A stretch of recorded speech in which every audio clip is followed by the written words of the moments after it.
Welcome to Sib Spot. Today's Reddit stories are, again, from MaliciousCompliance. Story 1 is by NoLobster177. Put in my 2 weeks' notice, Covert narcissist supervisor reveals herself. I'm a 30 female and I've been working at a super small construction company for the past 2 years. I've put my best foot forward every day and never had any issues with anyone in the company. As of 3 months ago, they moved me from an in-field coordinator to an accounting position. It was an emergency move as one of the employees stole $80,000 from the company, and they needed an immediate replacement. My new supervisor, we'll call her Mary, who's 34 female, was always super kind to me, and we became pretty good in-work friends. Well, these past couple months have been heck. I hate the new position, and to be fair, I'm not very good at it. So I found a new position and I've been keeping it a secret for a while. I let the owner know first and he was very kind and receptive to it. The issue started when Mary got word of it. She immediately cornered me and started going on this rant saying things like, "Why didn't you tell me? You're being incredibly unfair and selfish. I can't believe you would do this to us. This is unacceptable. Don't ask me for a referral because you are not getting one from me," etc. I politely told her that the opportunity was something I simply couldn't pass up. She then went to the owner and asked for any details I might have given to him about the new company and new position, I believe to try to sabotage my leaving. And thankfully, I hadn't discussed any details about it with anyone. It was awkward after that, but I didn't think anything of it. The next day, things took a turn for the worst. Mary decided to be petty and removed all my authorizations to any accounts I had so I couldn't perform any of my daily tasks. I didn't want to leave on a sour note, so I brought it up to the owner as Mary was out of office that day. He reauthorized my accounts and I continued my work. Mary was back the following day and was completely livid that I had went around her and talked directly to the owner. Her actions towards me would only get worse from here on out. The next day I came in to notice that my desk was moved and my computer access was taken away yet again. Cue the malicious compliance. Since I couldn't do any of my daily tasks and really didn't feel like dealing with a screaming Mary, I was on Reddit for basically the whole day. At the end of the day, Mary came into my new back storage office and said, "Busy day today?" I know mine was. I just smiled and said, "Yep, exhausting." She did not like that response and went to the owner to say that I was purposefully not doing my job, and my last 2 weeks would be pointless, so we should just let her, me, go now. The owner disagrees, calls me into his office, and after I explained what she had done, he gave me access again, and told Mary to work from home. Another day goes by. It's extremely peaceful now that Mary's working remote, but unfortunately this does not mean my day was getting any easier. Instead of taking my access away, she had IT start forwarding all my emails to other employees in other departments that had nothing to do with my specific position. At this point, I only had 3 days left, so I just took it as, okay, this sucks for them, but it's on Mary's head if anyone has questions. I looked at my PTO and I had way more than I had thought, so why not use those for my last days? And that's exactly what I did. I was originally supposed to let all the vendors know and start forwarding them to the appropriate people and interview second-round candidates for my position, but not anymore. The owner was completely okay with it and understood that Mary was being toxic and that he would have a talk about her attitude and position if this continues. Now, with my last 2 days and me being on PTO, I finally thought I was safe from Mary. But lo and behold, she was still holding a massive grudge as if me leaving my position was a personal attack on her. She called me at 4:30 in the morning and left me a voicemail saying our company was having an accounting emergency and I needed to come in immediately. I called her back about 4 hours later, which she was fuming about, and she went on a massive rant about how I'm extremely entitled, I will never get anywhere with my attitude, and she's embarrassed for our company to say that I ever worked here. That if she ever finds out where I will be working, she will make sure I'm fired and will never get a job in this town again. I laughed at her and she went ballistic, like when you take a 4-year-old's toy away, screaming so loud her voice was shaking, saying silly things like I have no respect for her or the company and that I will rot in HE double hockey sticks. I hung up on her once and she started bringing my family into things. I called the owner and explained to him what happened, which he wasn't shocked about, and had told me that when she came in that morning she was going on a rampage like the Tasmanian devil. After finding out why she was freaking out, he promptly fired her. I was shocked, since this was such a small company and he definitely needed her. I had heard from another coworker that she ended up destroying a bunch of company property on her way out, and now she's facing a lawsuit due to the damages. So thankful she revealed her true self to everyone, and that I'm far, far away from that company and her.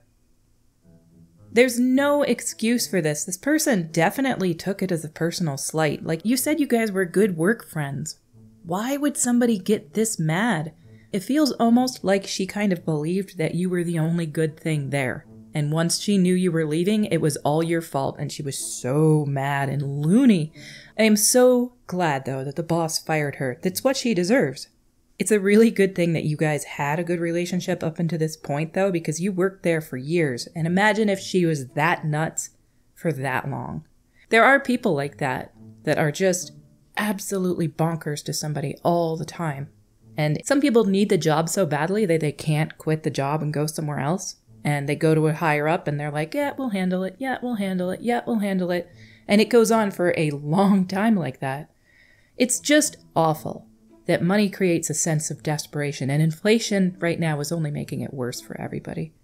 So you do what you have to do to survive, and it can really, really bring you down mentally. Down in the comments by 73.99 Janelope. Lol. Wow, that lady burned a lot of bridges. She'll have crappy luck getting a new job. Lol, I bet she applies to your new company at some point. I remember now why I had to share this comment section, because it has a reference to something that I used to love when I was younger. The next comment is by Hellbound Roar. She burnt the whole village. And underneath that by Fix's Computer. Like Trogdor? Underneath that by Titanbeard. Burninating the peasants in the thatched roof cottages.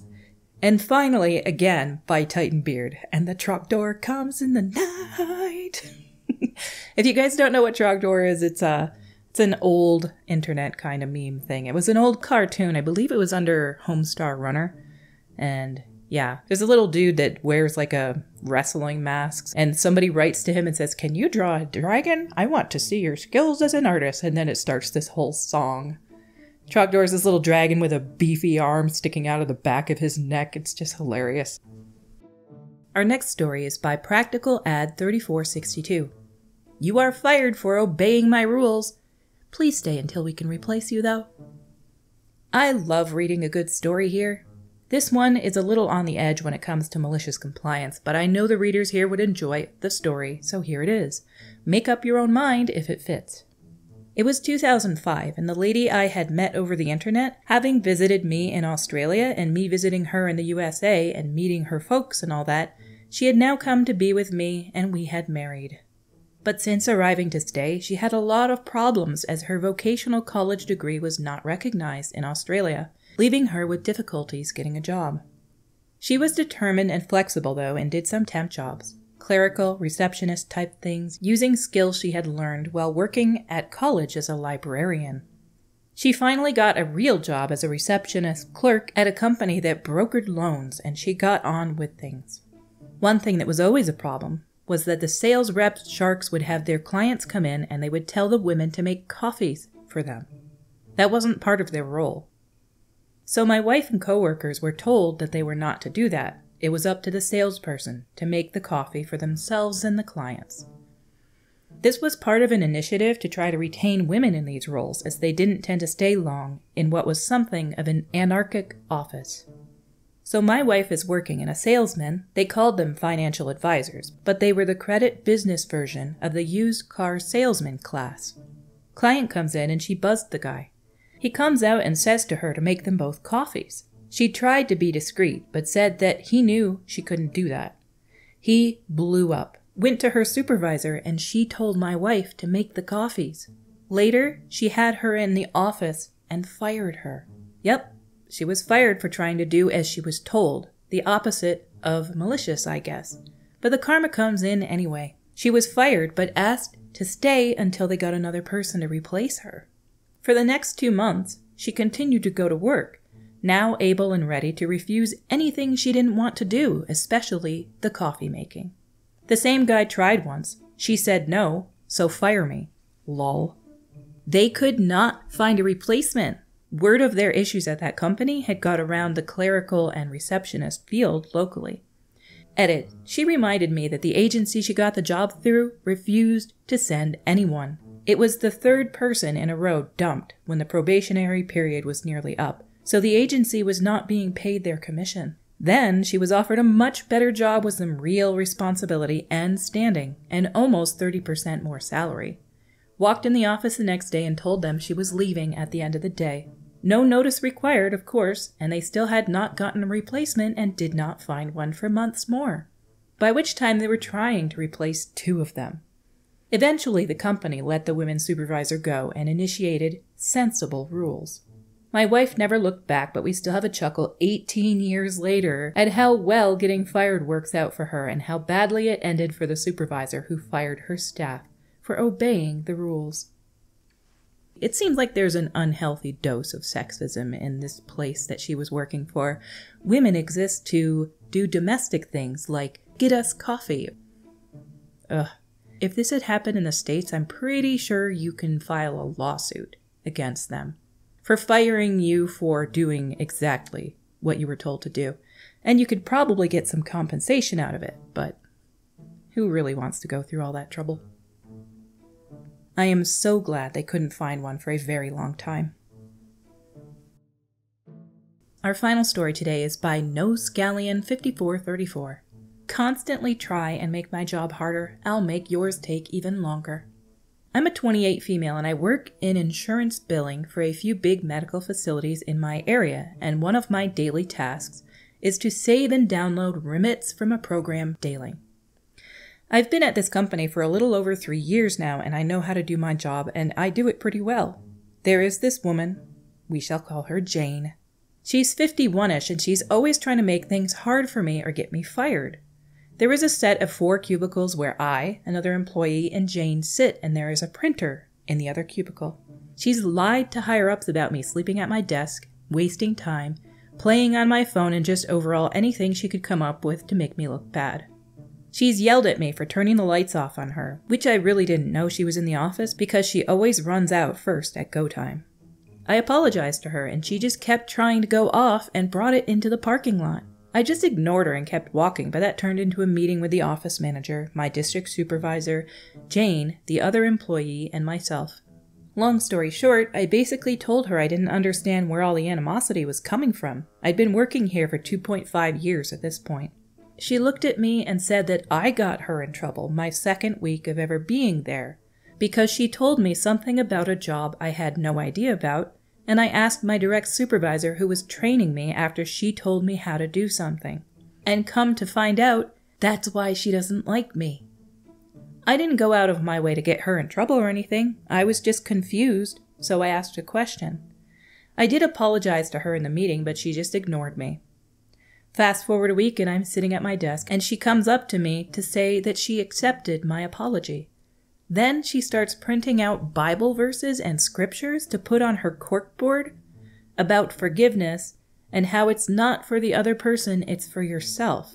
She's literally the meanest person that works here, but she's got the holier-than-thou mentality that makes her think she's the best thing since sliced bread. Bread. I just think I needed to provide a little bit of context. Now, on to the malicious compliance. So I save and download remits for a few different clients every morning. Mondays are my busiest days for this because I have to pull them from different sites and a program that sends them to us electronically. Jane does billing for one of the same clients I pull remits for. She needs the remits to make a deposit and whatnot. It usually takes me anywhere from 1.5 to 2.5 hours to complete this for all the clients because of what would come through Friday and the weekend. She needs them first thing in the morning. Apparently, Jane has complained that I keep messing them up when I save and download them. I know I'm not. I triple-checked myself. I received an email last week stating that Jane was complaining again, so I decided Monday would be the day I did things a bit differently. I came in and instead of doing Jane's clients first, I did the other 4, and then I took my time with Jane's because I had to make sure every letter and number was 1000% correct because she needs them to be. I didn't want her to be upset. Ha ha ha. She was waiting for all the remits for a deposit, so instead of the deposit getting done at 8:30, it just didn't get done until the next day. Smiley face. I've been doing hers last since Monday, and I don't know if anything will be said about me taking longer, but I have to do as I'm told and make sure it's correct. Right? Laughing my butt off. I swear, most malicious compliance stories are just people doing exactly as they're told and getting in trouble for it, or getting revenge on somebody by doing exactly as they're told. It sounds to me like on your first couple weeks there, you asked your supervisor about some job that she told you to do, and it was supposed to be something she did. She was trying to offload some of her work on you, and it was probably something that wasn't in your job description. So her anger, it sounds to me like it was completely misplaced. And imagine being that mad at somebody for that long. It is not uncommon for women in a lot of workplaces to butt heads over something. But it sounds like her anger towards you was completely undeserved. And even if it was deserved in some way, she's got to get over it. Otherwise, she just creates misery in the workplace. And most people don't like going to work to begin with. So at least try to make it a pleasant experience for everybody who's there. Otherwise, it's just misery stacked upon misery. Our stories for today have come to a close. If you enjoy this content, please click like or subscribe or click the little notification bell so you get alerts when new videos drop. Thank you guys for everything. Until we meet again, have a bueno day.